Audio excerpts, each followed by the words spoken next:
жеңістер әлі алда, әлі талай әлем чемпионы болады деп сенімдемін. Осындай әлі жас, сондықтан шеберлігі жоғары, техникасы керемет. Сондықтан енді үлгі ретінде өсіп келе жатқан балаларымызға серік аға ретінде осылай бауырына тартып, оларды үйретіп, алға қарай осы саясат спорттағы жалғастырады деп мен сенімдемін. Олимпиададан кейін біраз нәтижемізде онша болмағаннан кейін мен осы уақытқа дейін еңбектеніп бапкеріміз екеуміз қаншама жұмыс жасадық.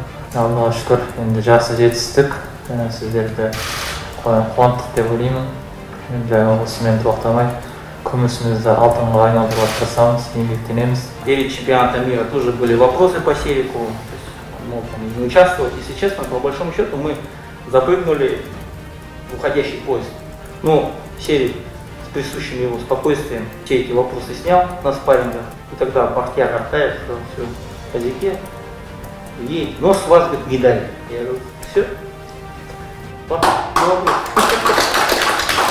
мы свое слово держали. Для Павлодарской области это история.